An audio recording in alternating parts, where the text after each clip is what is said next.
Condemn जदि use करुछंती ताहले सावधान हुअन्तु नहेले आपणकर भी हेबो बहुत बड़ साइड इफेक्ट। दर्शक बंधु कंडम यूज कले कौन हेबो साइड इफेक्ट और कंडम यूज कले कौन हेबो लाभ। आमे जानिछु कंडम यूज कले संतान प्रेग्नेंट हेबो नाही, किंतु एहा पछरे बहुत बड़ साइड इफेक्ट अछि। वीडियो आगो को जीवा पूर्व वीडियो को गोटे लाइक करंतु आउ आपण जदि चैनल को नुआ करे आसीछंती ताले सब्सक्राइब करके रखंतु, पाखर थिबा बेल नोटिफिकेशन को ऑन करंतु।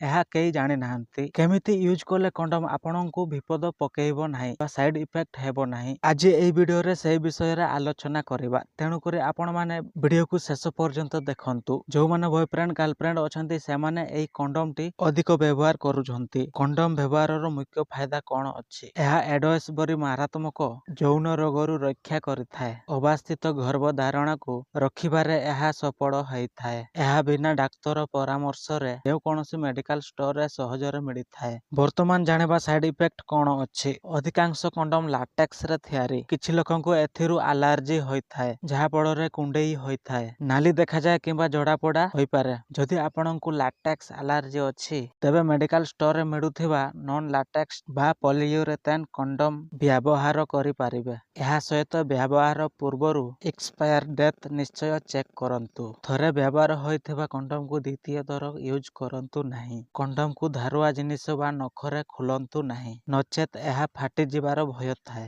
ଆଶା କରୁଛି ଏହି ସୂଚନାକୁ ଆପଣଙ୍କ ପାଇଁ ଲାଭଦାୟକ। ଏମିତି ଆହୁରି ଅନେକ ତଥ୍ୟ ଏବଂ ନ୍ୟୁଜ୍ ନୂଆ ଅପଡେଟ୍ ପାଇବା ପାଇଁ ଆମ ଚ୍ୟାନେଲକୁ ସବସ୍କ୍ରାଇବ କରିକି ରଖନ୍ତୁ ଆଉ ପାଖରେ ଥିବା ବେଲ୍ ନୋଟିଫିକେସନକୁ ଅନ୍ କରନ୍ତୁ। ଆଉ ଏବେ ପର୍ଯ୍ୟନ୍ତ ଯଦି ଆପଣ ଭିଡ଼ିଓକୁ ଲାଇକ୍ କରିନାହାନ୍ତି ताले लाइक करंतु आउ वीडियो को गोटे शेयर करंतु। एही वीडियोटी आपणकर सांग जदि कंडम यूज करूछंती आउ जानिछंती ताहाले एही वीडियो को निश्चिंत भाबरे शेयर करंतु। कंडम यूज करिवार सटीक तथ्य